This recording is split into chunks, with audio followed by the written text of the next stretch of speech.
I still remember the hiss of the kettle as if it were a starting pistol, signaling another late-night showdown between exhaustion and ambition, though back then I thought it was just a rough patch. I stood in my cramped kitchen, fluorescent light buzzing overhead, fingers numb from hours of typing code that no one would ever see, hands trembling slightly as I peeled back the foil lid of a styrofoam cup containing instant noodles. The salty steam stung my eyes and carried the familiar promise of sustenance far below any standard of nourishment. I added boiling water, pressed down the lid, and leaned against the counter, propping my elbow on the chipped laminate while I watched the noodles soften, each strand a reminder of how brittle I felt. Across the hall, the bedroom lay dark and empty. Marianne was already in bed, or maybe still at Brightforge's swanky rooftop bar with her new colleagues, swapping buzzwords and backslapping one another over deals I'd spent nights salvaging. I used to think my job as junior integration analyst was secure. I thought the late-night security audits, the vendor credential updates, the endless patching of legacy portals were appreciated behind closed doors. Everyone called me the fixer when the company's systems collapsed under their own weight. They whispered about me in private Slack channels, praising my midnight commits that patched critical vulnerabilities before anyone noticed. But in official meetings, I was invisible, my name an echo lost in corporate speak. I was junior, doomed to remain a supporting actor in a drama I had helped write. I slurped a mouthful of noodles, their bland broth reminding me of how far I'd fallen from the days when I believed hard work alone would earn respect. Back then, Marianne had been my partner in everything. We infused our small apartment with laughter after tough days. We shared home-cooked meals and late-night debates about which streaming show would define the next weekend. Now, her enthusiasm was reserved for corporate functions where she wore tailored blazers and delivered PowerPoint presentations that masked her own insecurities beneath glints of confidence. Somewhere along the way, she traded our late-night conversations for late-night networking events. I watched the noodles swirl in the cup, picturing myself trapped in the tangle of code I'd been hired to manage. Spaghetti portals with undocumented APIs, half-finished security patches, ghost accounts granting admin rights to contractors long gone. Each new line of code felt like I was sewing myself into a cage. My heart stuttered when my phone buzzed with a group chat notification from Brightforge, another reminder that I was on call, that the company needed me to perform miracles so they could claim uninterrupted uptime. I pushed the cup aside, the noodles now a soggy mockery of comfort, and stared out the window at the city lights shimmering against the rainy pavement. I wondered when I had last seen Marianne's eyes really look at me, not at a screen or an audience. The silence in our apartment pressed in around me until it felt like it was suffocating me, and I realized this was no mere rough patch. It was a chasm opening beneath my feet, and I was sinking fast. I trudged back to my desk, the cold tile against my bare feet grounding me in the moment. I logged into the company portal and scrolled through error logs that stretched back days, each timestamp a testament to my burnout. My shoulders ached, my neck felt like it might snap, and still I pushed on, compelled by pride, by necessity, by the fear that leaving my post would mean admitting defeat. Yet as the clock edged past midnight, every message from Marianne's corporate group chat, every badge swipe update she broadcasted on social media, felt like a verdict pronounced against me. I was fading while she was rising, and the realization stung sharper than any jalapeno packet I could pour into my noodles. In that moment, I knew something had to give. I shut down my terminal, but my mind raced faster than any CPU. I thought about all the nights I had stayed late while she clinked champagne glasses in celebration of her promotions.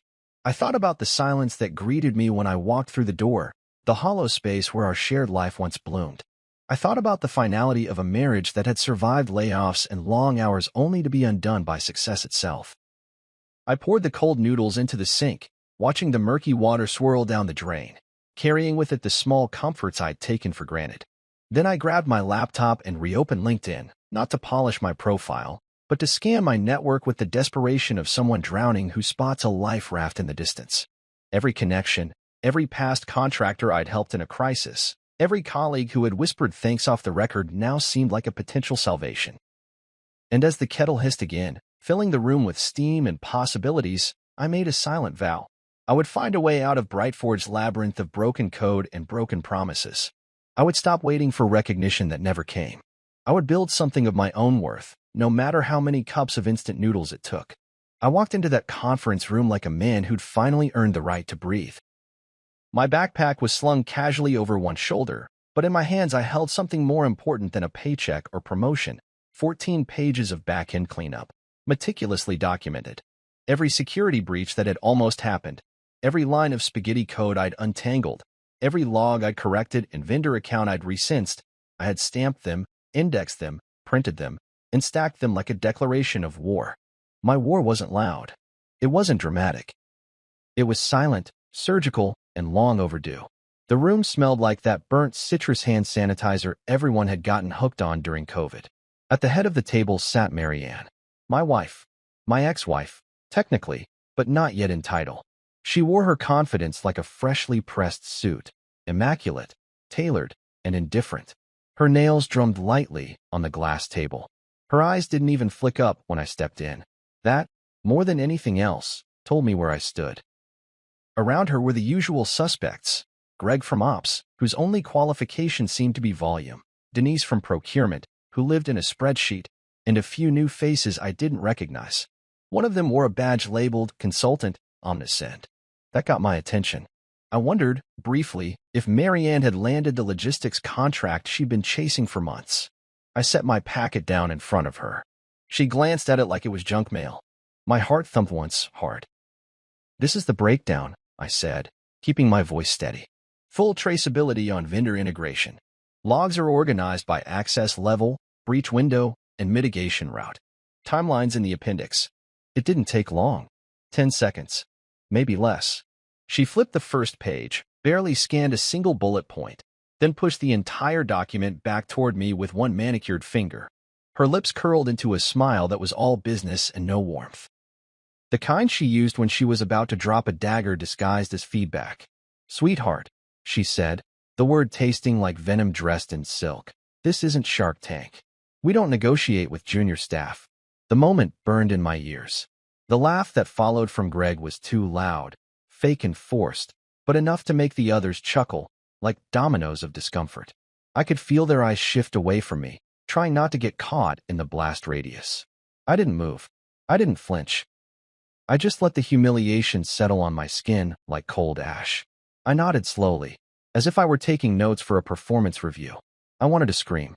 I wanted to flip the table and throw the 14 pages in her face and ask her if she remembered the night I stayed up until 4:30 a.m. patching a firewall breach while she drank martinis on a rooftop talking about cross-functional integration. But I didn't. I couldn't. Not there. Not like that. Instead, I gathered the packet with calm hands, slid it back into my folder, and clicked my pen shut. My body went into that strange autopilot that people enter when they've been publicly gutted and are expected to pretend nothing's happened. My heart was thundering, but I kept my face still, the same face I'd worn the night we both lost our second round of IVF and sat in the driveway for 20 minutes in silence. That face. The one that held everything in place while everything inside collapsed. The meeting droned on, of course. Greg gave a half-baked update on onboarding delays, blamed some ticketing system Marianne herself had approved. No one mentioned that I was the one who fixed the permissions loop they'd all ignored. No one remembered that I'd written the fail-safe protocol they were now quoting as best practice. My name never made it into the conversation, and neither did the packet. When it was over, people shuffled out like they always do, laughing, checking phones, slapping backs. Marianne didn't even glance at me as she whispered something to the omniscient guy and followed him out. Her heels clicked against the polished floor, each step another exclamation mark, punctuating my irrelevance. I stayed behind. Not long, just a minute or two. Enough time to feel the heat in my chest settle into a slow, simmering pulse. I looked at the empty chair she'd occupied, the slight indentation in the cushion, the lipstick ring on the edge of the half-empty water bottle she'd left behind. I took the water bottle and dropped it into the trash on my way out. Not out of pettiness. Out of necessity. I didn't want anything of her orbit lingering around me. Back at my desk, I stared at my monitor like it owed me something. I clicked through the backlog of tickets, each one a reminder of how much I held together with duct tape and willpower. I fixed things no one even knew were broken, prevented issues that never became emergencies because I was the emergency plan. And what did that get me? A sweetheart slap in front of the only people who should have known better. But something inside me clicked that day. Not anger, not rage, just clarity. I realized I didn't need validation from a room that couldn't see past my job title. I didn't need to prove anything to a woman who once vowed to build a life with me, only to bulldoze over it in pursuit of her own image. I had always been the fixer. Maybe it was time I fixed myself. As I packed my laptop that night, I took the 14-page packet with me. I didn't throw it away. I didn't shred it. I filed it into a folder labeled Foundation, because that's what it was now. Not a failed attempt at recognition, but a blueprint, a record of what I was capable of. Not for them, for me. And while the rest of the building dimmed for the evening, and Marianne probably sipped Pinot at some rooftop with a view, I rode the elevator down with a calm resolve I hadn't felt in months. The kind of resolve that builds when regret finally runs out and a new path, quiet, steady, unshakable, begins to form. That night, I didn't sleep. Not because I was overwhelmed or heartbroken or licking my wounds from the boardroom ambush earlier that week. No, I didn't sleep because something inside me had shifted, subtly, permanently. That laugh, that word, sweetheart, had opened a part of me I didn't know was still raw.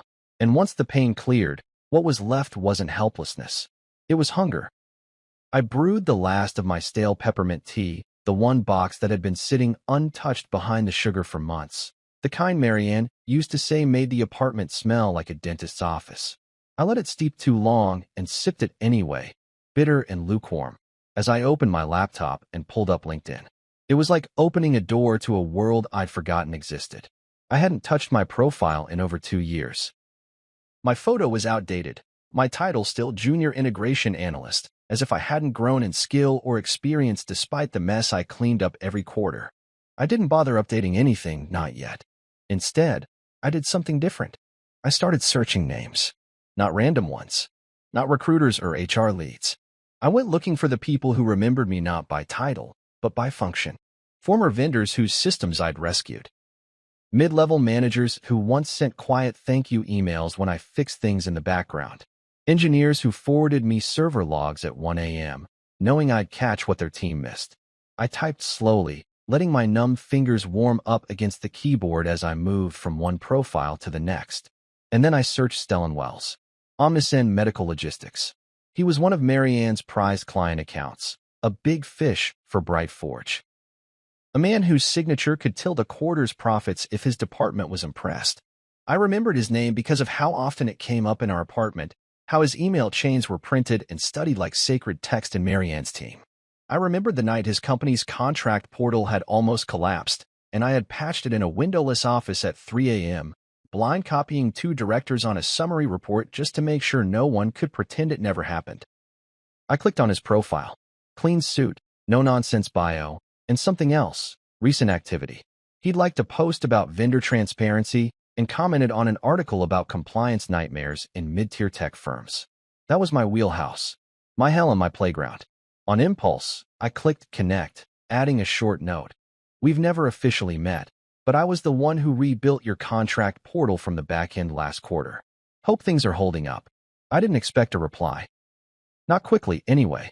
People like Stellan were busy, and besides, I'd sent similar messages before and gotten nothing but silence. Still, it felt like lighting a flare in the night. You don't always expect rescue. You just want to be seen. I closed the laptop and sat back, watching the shadows dance across the apartment walls. Our apartment, though now it was just mine. Marianne hadn't technically moved out yet, but her presence had faded like old wallpaper.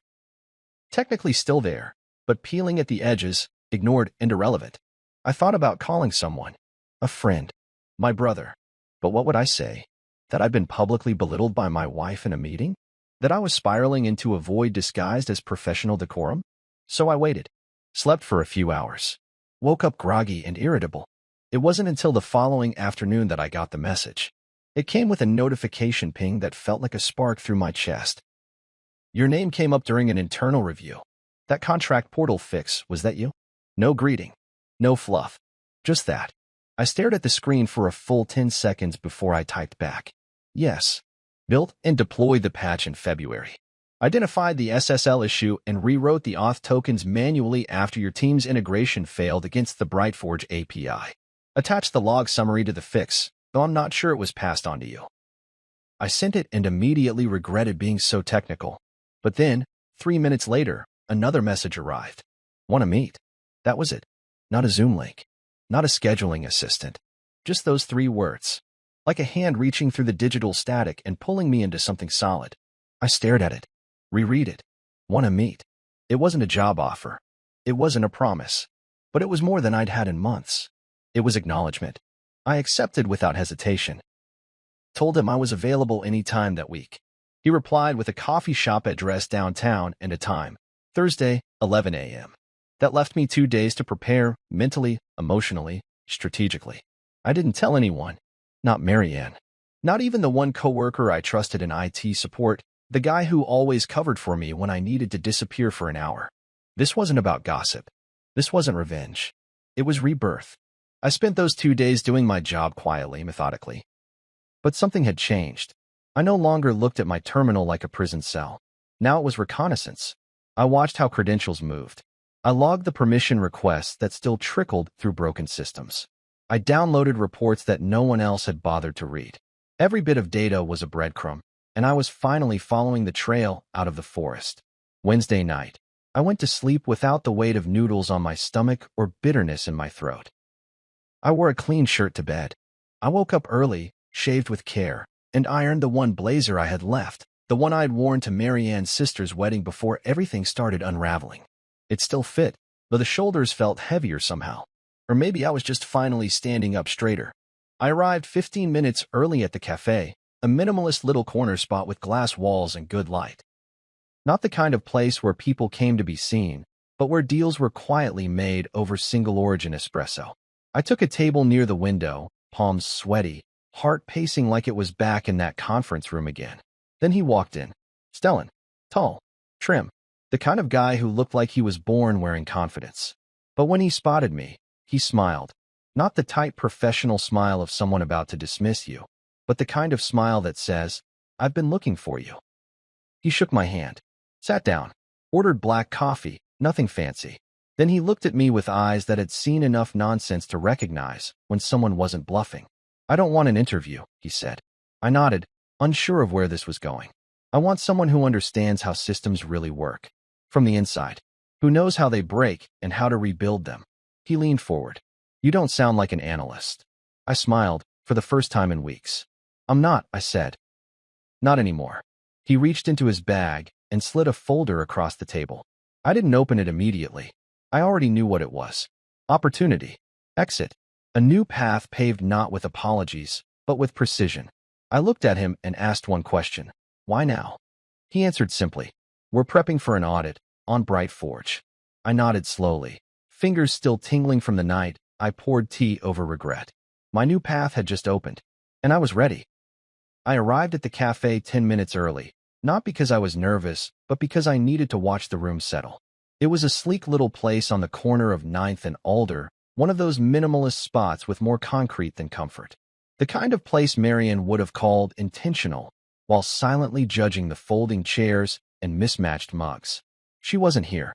That was the point. Stellan was. He was already sitting at a back table, nursing something dark and unadorned in a simple ceramic cup. Black coffee. No cream. No sugar. No distraction. He looked up when I walked in and gave a nod, not corporate, not casual, just simple acknowledgement. That was his style. I was beginning to understand. Direct, no garnish. I ordered a latte out of habit and joined him. He didn't waste time with pleasantries. You look different on paper, he said, voice even. I raised an eyebrow. Better or worse? He cracked the ghost of a smile. Better in person. I nodded, accepting the compliment even if I didn't know what he meant. You said Bright Forge is being audited. He leaned back slightly, cup balanced between his fingers. Not officially. Not yet. But internally, yes. Our contract with them is up for review. My compliance lead flagged a number of issues. Log. Inconsistencies, credential slippage, data delays. Your name came up. That last part hit harder than I thought it would. Not just because it meant I was being seen for my work, but because it came from a system that had never acknowledged me before. Marianne had always talked about Stellan like he was a gatekeeper, a gold-plated stepping stone in her climb. And here he was, sitting across from me, treating me like an equal. I nodded. I can give you everything. Full backend trail, documentation, patch history. I've been keeping it in a private repository since January. He raised a brow. You were documenting Brightforge failures while still working there? I was documenting the work they refused to credit. There's a difference. That got a full smile out of him. Small, controlled, but real. You don't talk like a junior analyst, he said. I'm not, I replied. Not anymore. There was a long pause between us. Just the hum of the espresso machine and the clink of mugs from behind the counter. Then he reached into his bag and slid a folder across the table. Not thick, not dramatic. Just 3 pages. An offer letter. Salary, role, start date, scope. There were numbers on it I hadn't seen in a long time. Not just a raise, a statement. Technical Systems Liaison. I read aloud, scanning the title. Fancy name, he said. Basically, I want you embedded. Omnisend systems are stable, but I don't want stable. I want resilient. Auditable. Clean. You've seen the worst. I want you to build the future. The weight of the moment didn't hit all at once. It came slowly, like warmth creeping in from frozen skin. I'd come here expecting a maybe. A feeler. Some polite interest and a promise to circle back. But this was immediate. Real. A lifeline that didn't just pull me out of the hole. It handed me the blueprint to build something better. I set the folder down carefully. In Brightforge. Stellan sipped his coffee. We'll give them until the end of the month. If things don't align, we terminate the agreement. But I want the audit prep before then. I want every stone turned. My breath caught. This wasn't just a new job. This was closure wrapped in opportunity. Not revenge, because revenge was personal and messy. This was cleaner. More precise. Truth, written in compliance language and timestamped evidence. You sure you're okay with me running point? I asked, careful. I don't want a corporate lapdog, he said. I want someone who knows where the bodies are buried. Someone who buried a few himself. I smirked. Fair enough. He checked his watch. Offer stands through Friday. You can take time, I'll sign today.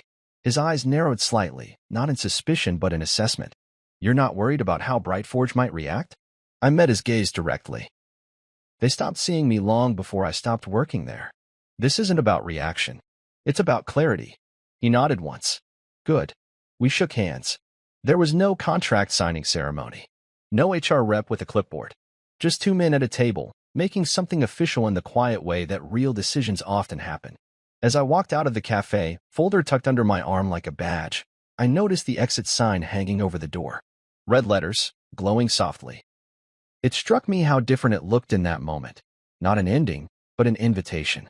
An arrow pointing forward. Not away from something, but towards something else. That night, I sent my PTO request. 2 days. Enough to clear my head and prepare. I didn't tell Marianne. I didn't know her that anymore. She hadn't asked where I'd been the last few nights. We barely spoke now. The silence between us had grown roots, thick and unmoving. I used those 2 days to build a new system from scratch. At home, on my personal machine, I created a clean audit dashboard based on Brightforge's integration structure. Every weak point, every loophole I'd covered for them, mapped out in quiet, merciless detail. I wasn't planning sabotage. I was preparing truth. I titled the file Phase 0. No drama, just proof. The Friday before I started at Omnisend, I sat in the living room Marianne and I once furnished together. She was in the bedroom, scrolling through some deck on her work tablet, probably thinking about whatever new title she was eyeing next. I looked around at the life we built. It was beautiful, technically, but it had stopped being ours a long time ago. Now it was a showroom, not a home. Polished, cold, performative. She didn't ask where I'd be Monday morning. I didn't offer. That weekend, I slept. Not out of exhaustion, but because something inside me had finally let go. The chase. The begging. The need to be acknowledged by a place and a person who saw me as nothing more than a footnote. On Monday, I would walk through new glass doors. And this time, I wouldn't be carrying a resume or a smile meant to hide how tired I was. I'd be walking in with authority, with access, with direction, and maybe, just maybe, with the first real piece of myself I'd claimed in years. I didn't announce my departure with a dramatic email or a stapler slam. There was no speech, no box-clutching spectacle for the break room. I took 2 PTO days, like any other burned-out employee pretending he might come back. On the second afternoon, I sent in my resignation via HR's sluggish portal. No flair, No italics, just a plain statement. Effective immediately, I resigned from my position as junior integration analyst. The moment I clicked submit, I didn't feel free. I felt focused. Brad didn't notice. I half expected him to email asking me to pick up someone else's weekend incident tickets.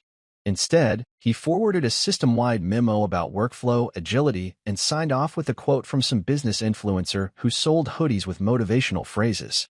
My name wasn't even mentioned in the email trail. Marianne didn't respond at all. Not even a message. Not a question about why. Not a text asking what came next. I stared at my phone for an hour waiting for a buzz that never came. I guess the woman who once curled into my side after late-night coding marathons had finally uncurled for good. When I returned my badge, I left it in an envelope at the front desk. No face-to-face goodbyes. No handshakes. Just silence. I walked out with a half-filled cardboard box under my arm and a quiet smirk on my face. That building had taken enough from me. It didn't deserve a send-off. Omnisend's office couldn't have been more different. Glass and steel, open but not empty. The people moved like they had purpose, not panic. There were no desperate status meetings or emergency fire drills masked as scrum alignment. Here, I wasn't the fixer of forgotten tasks. I was structure. Day one, they gave me access to their compliance environment. No red tape. No suspicion. Stellan met me at the elevator, handed me a branded laptop, and said, "You know what needs doing. Don't wait for permission." I nodded and got to work. My job wasn't just to clean up. It was to expose. Omnisend needed to understand where their systems had failed. More importantly, they needed to know where BrightForge had failed them. I started with the portal logs, the same ones I'd patched and silenced 6 months ago. There it was again, like an old injury aching before rain. Inconsistent credential refresh cycles, missing audit entries, and reauthorization loops that allowed third-party access days past expiration. But now, I wasn't reporting up the chain and hoping someone would care. I was the chain. I mapped it all, building a network model so clear even Greg from Ops could understand it if someone drew it in crayon. Every file I touched, I backed up. Every trace I followed, I documented. By the end of the week, I had a 42-page internal playbook with diagrams, logs, and timeline audits. I titled it Phase 0, a little nod to how far ahead I was thinking. Not Phase 1. Not reaction. Foundation. I didn't sensationalize anything. No angry callouts. No vendettas disguised as technical bullet points. Just the facts laid out in bulletproof structure. Expired certs. Vendor loops. Access policies that hadn't been updated since before Marianne joined BrightForge. It was like a graveyard of neglect, and I was the one mapping the tombstones. The thing was, this wasn't just about pointing fingers. It was about control. I had spent too long reacting. Putting out fires I didn't start, pretending I was lucky to be invited to the table even when I built the damn table from spare parts. Not anymore. As the days passed, I saw my name being CC'd on decision threads. I was pulled into vendor calls, not as support but as oversight. People started asking, "What does he think?" instead of, "Can he implement this?" My voice had weight now. Authority didn't hang on a title anymore. It was earned, and I had receipts. And BrightForge? I knew their systems better than they did. I knew which processes they'd cut corners on. I knew which contractors they failed to vet. And I knew how vulnerable they really were, beneath all their acronyms and buzzwords. They hadn't changed a thing since I left, because they didn't think they had to. Until now. I compiled everything, neatly, professionally, into a shared folder. I named it Omnisend Internal Review, dated and versioned. At the top, I attached a note, summary. Critical vendor systems at risk due to outdated credential policies, poor access control, and neglected audit practices. All issues originated from BrightForge integration structure. See attached for logs, schema comparison, and alternative build recommendations. No emotion. No vendetta. Just accountability, fully armed. At night, I walked home lighter. I ate real food again. Not takeout hunched over a desk. Not instant noodles swimming in regret. I started listening to jazz again while I coded, something I hadn't done since my early 20s. And on Friday night, I did something I hadn't done in months. I slept. Deeply. No anxiety about being paged at 2 a.m. No nightmares about Marianne's voice in that boardroom, twisting my work into a joke. No fear that I was wasting my life building things only to have someone else take credit. This wasn't just a new job. It was the rebuild. And this time, I was designing the foundation on my own terms. I didn't burn anything down. I didn't scream or send angry emails or slam any doors. But what I was building, it was louder than all of that. Because I wasn't planning a revenge arc. I was executing a systems update. And Brightforge was about to find out they'd been running on an old version of me far too long. Monday came dressed in navy.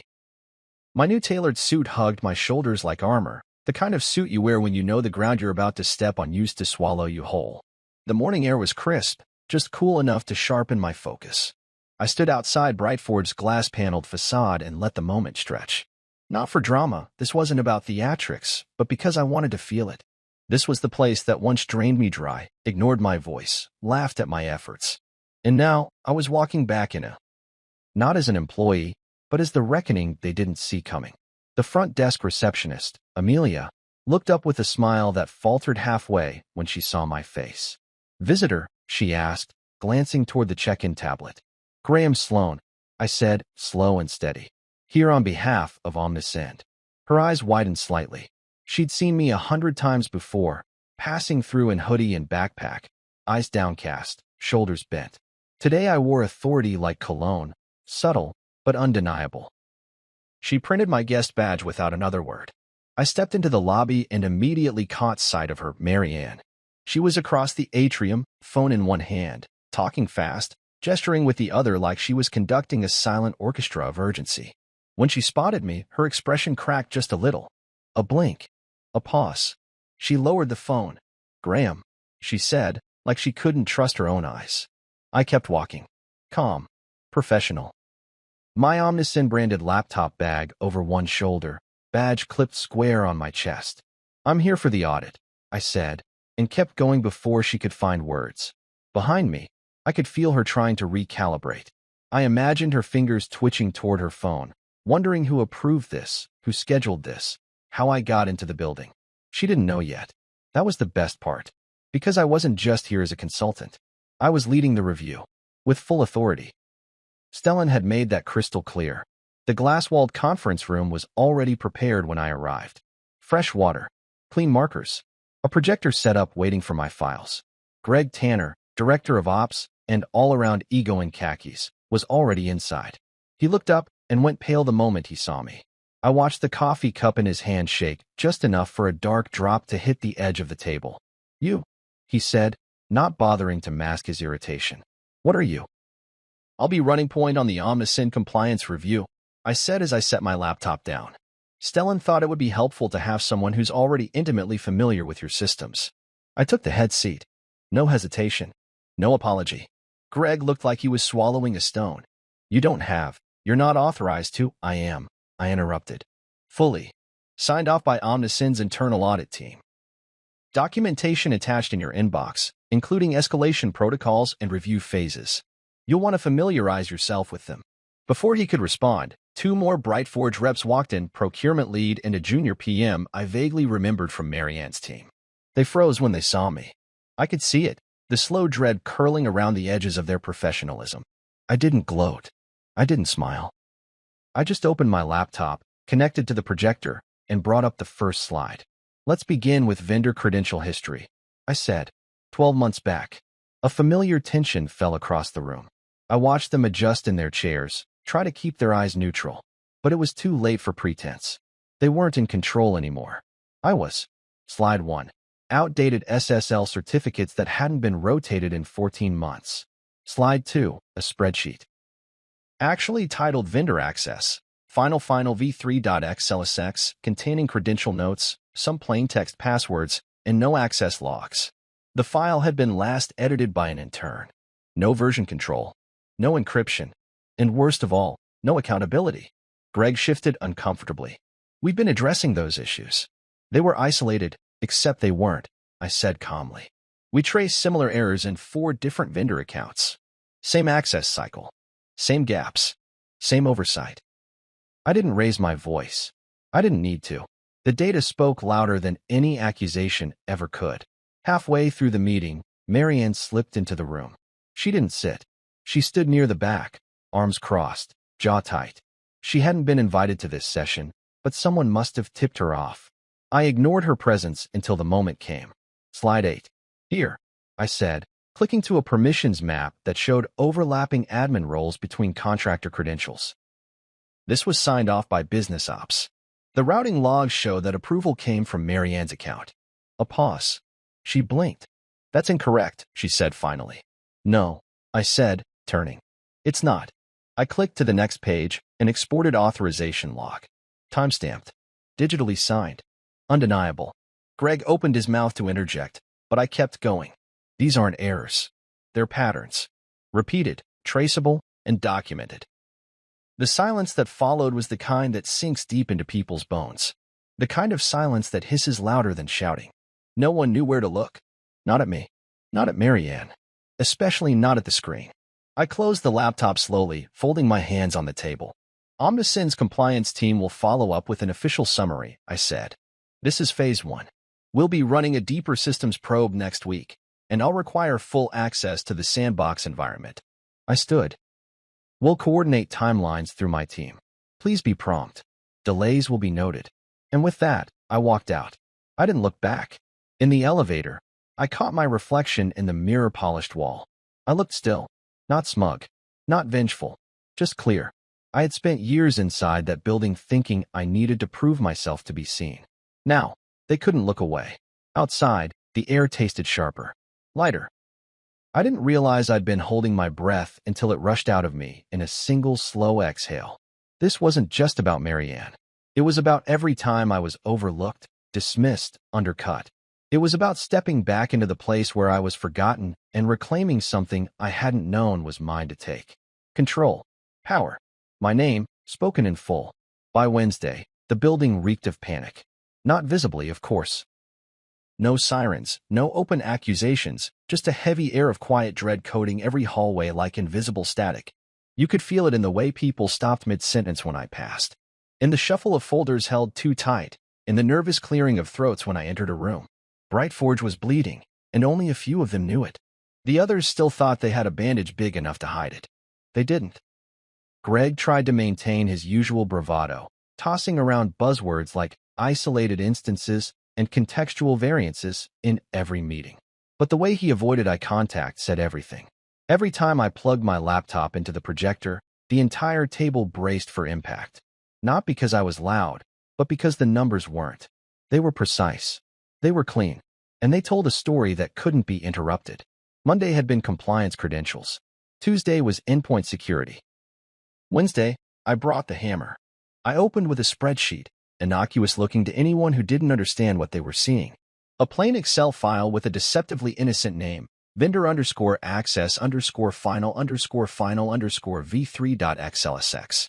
The versioning told me everything. The third final was a lie in capital letters.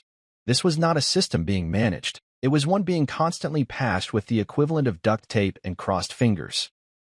Let's walk through this together, I said, already projecting the file on the wall behind me. Rows of credentials, outdated expiration dates, repeated usernames, and worst of all, unrestricted access fields. I highlighted one in particular, an entry labeled admin_vendor_general, used across 3 separate external portals, each from a different third-party vendor, none of which had individual tracking. The last login? 6 months ago. The account? Still active. Denise, the compliance lead, swallowed hard. Was that supposed to be deactivated after the Q1 cleanup? I nodded slowly. It was. Greg jumped in. Okay, but let's not turn this into a witch hunt. It's not a hunt, I said, cutting him off. It's an autopsy. That silenced the room. I watched as they turned toward me, discomfort slowly shifting into realization. We're not dealing with one broken file. I continued. We're dealing with a culture of lazy patchwork. Files like these are a symptom, not the disease. Ghost accounts, credential reuse, inconsistent access logs. Brightforge hasn't been maintaining system integrity. It's been fabricating the illusion of control. Greg huffed. Those accounts never led to a breach.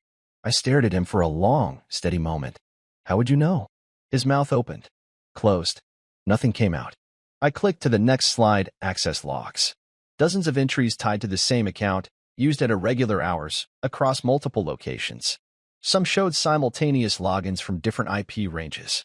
Impossible, unless that credential had been shared, copied, or worse, compromised. I let the silence hang before speaking again. If this audit had been external, you'd be explaining to a regulatory board why a critical vendor account was being used from Taiwan, Denver, and Newark simultaneously. And you wouldn't just be answering for policy, you'd be answering for negligence. Greg sat back, arms crossed, but wilting fast. I turned to Denise. The only reason Omnisend hasn't already pulled the plug is because I'm here. Because we're giving you a chance to correct this before it reaches federal ears. That landed hard. Across the table, I noticed Marianne hadn't moved. She was seated stiffly, legs crossed, one hand over the other, face unreadable. But her foot tapped lightly, an old habit of hers when she felt exposed. I remembered that same rhythm from nights she defended a budget she hadn't fully prepared. She wasn't in control now, and she knew it. I switched to the final document, a summary memo I'd written at 2 a.m. the night before. 3 major areas of noncompliance. I read. 1. Use of outdated, untracked vendor credentials across integrated platforms. 2. Failure to archive access logs in accordance with internal policies. 3. Willful misreporting of internal audits by rerouting alerts to a deprecated Slack channel. Greg leaned forward. Hold on, what Slack channel? I turned to him. One that hasn't been active in over a year. But your audit bot was still posting there. Denise muttered a curse under her breath. Greg just stared, mouth half open, trying to piece together how much of this had been broken and for how long. The problem was, it had always been broken. They'd just gotten too good at pretending it wasn't. I suggest pausing all third-party data syncs until these are addressed, I said, and notifying internal systems that compliance teams will be issuing updated credentials. Greg shifted in his chair, muttering something about timelines. But no one was listening. The memo had already been forwarded. The screen had already been captured. It was out of their hands now. When the meeting adjourned, people filed out slowly. Marianne stayed seated. I waited until the room was nearly empty before packing up. As I zipped my laptop bag, I could feel her staring at me. You documented all of this, she said softly, finally breaking the silence. Even before you left. I looked at her. I did. Why? The question sounded genuine. Or maybe just desperate. I paused for a long moment before answering. Because I knew, eventually, I'd need proof. Not for revenge. Not even for vindication. Just to remind myself I wasn't crazy. She looked down at her lap. No retort. No defense. I stood and shouldered my bag. It was never about being right, Marianne. It was about being treated like I was there. She didn't follow me when I left. In the hallway, I passed a junior associate who nodded at me with wide, uncertain eyes. It was the kind of nod people give to the person they've only heard stories about. The man who was once invisible, now undeniable. Back at the hotel that evening, I reviewed the logs again. Not because I didn't trust my own work, but because I knew tomorrow would bring the fallout. The pressure. The questions. And I needed to be ready. This wasn't over. Brightforge wasn't just bleeding. It was hemorrhaging. And for the first time in a long time, I wasn't the one holding the gauze. I was the one writing the report. Thursday morning, I opened my inbox and saw it sitting there like an uninvited ghost. Subject. Would love to reconnect and explore collaboration opportunities. Sent at 6:42 a.m., just early enough to imply strategic intent. Just vague enough to pretend nothing had happened. It was from Marianne. I stared at the message for a full 60 seconds, sipping coffee gone cold in my hands. No greeting, no apology, no hint of what she was actually asking for. Just that polished corporate tone she used when she wanted to pretend the past didn't exist. As if we hadn't sat on opposite ends of a table 3 days ago while I dismantled the lies holding her job together. I clicked, reply. No hesitation. My rate is 6x. Weekly. Non-refundable. Paid up front. Then I clicked send and shut the lid of my laptop. I didn't expect a response, and I didn't need one. The message wasn't really for her. It was for me. A final line drawn in ink. Whatever favor she thought she could pull from the old version of me no longer existed. I wasn't the man holding noodles and burnout anymore. I was the storm walking calmly through the halls she thought she owned. She never replied, but others did. By noon, I'd received 3 DMs from current Brightforge employees. One was a junior analyst who remembered the onboarding module I'd rebuilt in secret. Another was a support rep I'd once covered for when her system crashed during her first month. The third was an intern, Maya. She'd been the one who inherited the infamous final_v3.xlsx spreadsheet. Her message was short. Is it true you left and came back to audit the place? If so, do you have room on your team? That one made me pause. I hadn't built a team. Not yet. But I had the influence now. At Omnisend, they trusted me with more than code. They trusted me with vision. And what I was building wasn't just a cleaner system, it was a smarter one. One that needed people who had seen the belly of dysfunction and still believed in getting things right. I replied to Maya first. I remember your intern project. You caught a recursion error no one else flagged. I always noticed. Let's talk. Then I dug into my old folders. Every log I'd kept. Every thread I'd archived. Every name I'd remembered from nights spent fixing things no one acknowledged. Some of them were still at Brightforge. Others had already jumped ship. But most of them were like me once, overlooked, overworked, and barely holding the weight of systems built by people who didn't care. I made a list, and I gave it a name, the Quiet Builders. People who never raised their voices because they were too busy doing the work. People who never got the credit because they were too reliable to fail publicly. I was one of them. I still was. But now, I had the power to pull them into something better. By the end of the day, I had 5 names flagged. 3 had already replied. 1 sent me a resume with a note. I didn't know it was okay to walk away until I saw you do it. I didn't know how to reply to that at first. Then I realized I didn't have to say much. It is. Let's build something real. Back at Omnisend, Stellan called me into a small meeting room just as I was wrapping up my systems review notes. He handed me a slim folder with the Omnisend crest stamped in black foil on the front. Your sandbox project got greenlit, he said, leaning against the table. We want to see what happens when you build the structure from scratch. Your process. Your hires. Clean slate. No legacy code. My chest tightened, not with fear, but with that sharp clarity that comes when you realize the next step isn't uphill anymore. It's forward. You're giving me a team, I said, just to hear it out loud. I'm giving you autonomy, he corrected. You earned it. I opened the folder. Budget. Timeline. Scope. All mine to shape. I thought of all the doors I'd walked through at Brightforge, doors that closed behind me, doors I was never meant to open, doors where people smiled just long enough to shut me out. Now I had my own. That night, I stayed late, not because I had to, but because I wanted to. I drafted a framework for what would become my new department. Not just integration, not just compliance, something broader. A unit dedicated to systemic resilience. I called it Foundry. A place where systems are reforged, not just patched. Where people were empowered, not buried. I emailed Maya again and asked if she wanted to help design the onboarding flow. I knew she would say yes. People like her were just waiting for someone to see them. Just before midnight, I reopened Marianne's email one last time. Would love to reconnect and explore collaboration opportunities. I clicked Archive, not Delete, because I didn't want to erase it. I wanted to remember what it looked like when someone who tried to bury you came knocking for your help. The next morning, I walked into the Omnisend offices and passed by a conference room where 2 senior managers were debating portal integration metrics. One of them spotted me and stood a little straighter. Graham, he said. Got a minute? I smiled. I always have a minute for builders. And I meant it. Because now I wasn't just fixing what was broken. I was building what came next. And for the first time in years, the door I walked through actually belonged to me. Tuesday, 10:02 a.m. I remember the exact time because it happened so fast and so quietly. It felt like a power outage. No sparks, no boom, just the cold, unmistakable shift when everything stops working. I was halfway through an integration outline for Omnisend's new vendor framework when my inbox pinged. It wasn't a CC or a reply all chain or a red flagged request. Just one clean, surgical email.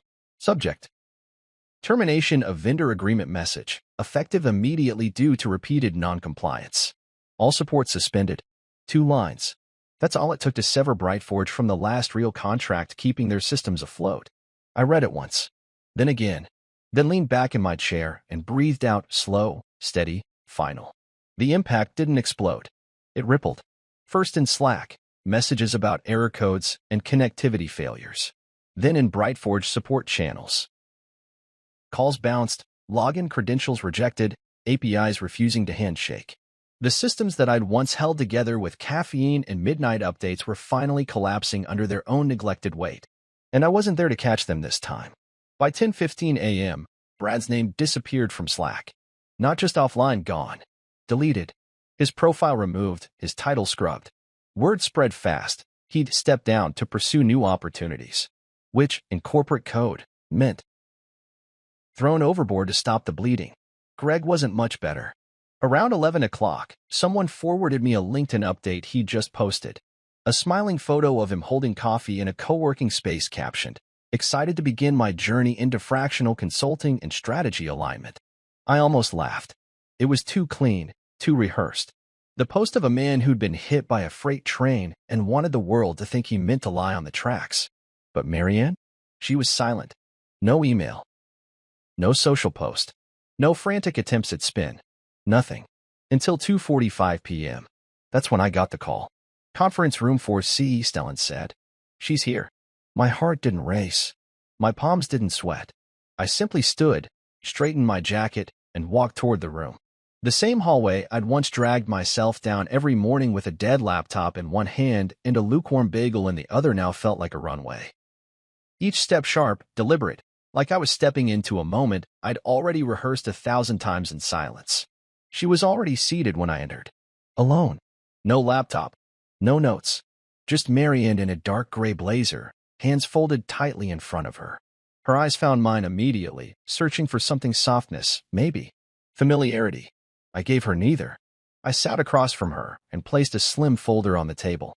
She glanced at it, but didn't reach. "What is this?" she asked, voice thinner than I remembered. "Compliance report," I replied. "Omniscient internal review summary. Phase 3 findings." "I'm not the director of ops," she said. "Greg was. You were the business operations manager," I said, cutting her off, calm but firm. "Your name appears in multiple authorization workflows. You signed off on internal credential procedures that failed to meet audit standards. You rerouted breach alerts to a deprecated Slack channel. You vouched for system integrity during vendor renewal negotiations. That folder details every instance." She didn't argue, didn't even blink. Instead, she asked quietly, "Are they recommending dismissal?" I opened the folder. Page 2. Her name, printed clearly under a section titled Personnel Recommendations. Status: high-risk oversight contributor. Action: recommended dismissal. Barred from future vendor negotiation roles pending corrective action and retraining. She read it slowly, lips tightening around the edges. "I see," she said. I let the silence stretch between us. I didn't want to gloat. I wasn't here for that. But I also wasn't going to save her. "You knew the systems were broken," I said finally. "You knew, and you chose the optics instead of the fix. You sold stability with numbers I gave you. And when I asked for credit, you called me sweetheart in front of a room full of people who treated me like furniture." She swallowed hard. I was under pressure. "Greg, you could have said my name," I interrupted. "Even once. You didn't. You let them laugh." Her eyes flashed. "You think this is revenge?" "No," I said. "Revenge is petty. This is accountability." She reached for the folder with shaking fingers and pulled it closer. I could see the weight of it in her expression, not the thickness of the report, but the fact that every sentence inside it had been built with the silence she helped enforce. "We were partners once," she said, almost a whisper. I nodded. "We were. Do you really hate me now?" I didn't answer right away. I looked at her, not the suit, not the title, not the power she once wielded. Just her. The woman I used to make ramen for at 1 a.m., the one who used to edit my late-night bug reports while sitting barefoot on the kitchen counter. "No," I said finally. "I don't hate you." She looked relieved for a moment. "But I also don't owe you anything." The relief faded. I stood and picked up my laptop, sliding it into my bag. "This isn't personal," I said. "This is just the moment where truth arrives and sits down across from you." She didn't follow me when I walked out. She stayed in that chair, folder in front of her, the same seat I used to take in meetings where my name never made it into the minutes. I walked past the front desk, down the marble-tiled hallways, through the glass exit doors of Bright Forge one final time. And as I stepped outside into the sunlight, I felt it. Not triumph, not victory, just peace. Because justice doesn't always come with applause. Sometimes it comes in a 2-line email, and the sound of your own footsteps walking away. She was already seated when I walked into the boardroom, her blazer stiff, her posture straighter than I'd seen in months. But her eyes? They weren't hiding anything anymore. There was no flash of superiority, no trace of the smug smile she used to wear like perfume. Just a woman looking at the man she'd once dismissed, across the same table where she had turned me into a joke. I didn't take my old seat. I took hers. It wasn't petty. It was intentional. A subtle correction in a world that had run on her assumptions for too long. I placed the compliance folder on the table in front of her, flipped open to page 2, and waited. Her eyes flicked down to the highlighted section. Her name, bold under the subheader, recommendation for dismissal. The details were meticulous. Timestamps, screenshots, digital signatures. Every mistake signed, sealed, and now delivered. She reached out slowly, fingers trembling just enough to make the paper crinkle as she turned the page. This is permanent. I didn't blink. This goes to Omnisend's legal team at noon. Once filed, it becomes part of the final audit archive. Any vendor pulling your name in a compliance background check will see it. She closed the folder softly, her lips parting like she wanted to find the right words, the right excuse, maybe even the right tone. But there were no more presentations to charm, no more boardrooms to command. Not here. Not with me. I never meant to. Don't, I said, not unkindly. Don't rewrite it. You meant every word, every silence, every laugh. She flinched at that, barely.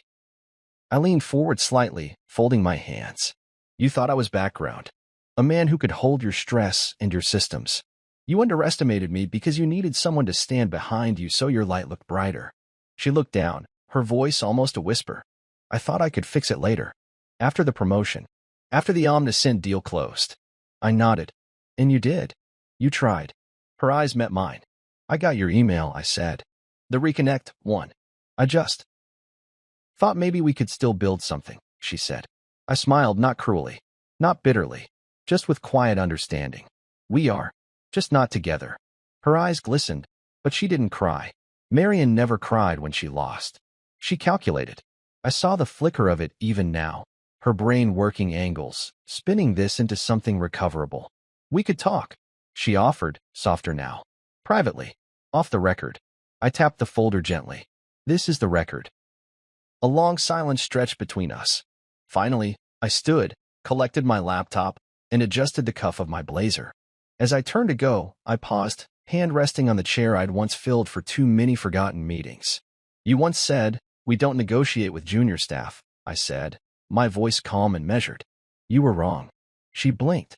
We do negotiate now, I continued. Just not with people like you. And then I walked out, each step light and steady, leaving behind the only negotiation that ever mattered, one where I no longer had to prove my value. Because I'd already won. Quietly. Completely. By simply becoming everything she didn't see coming.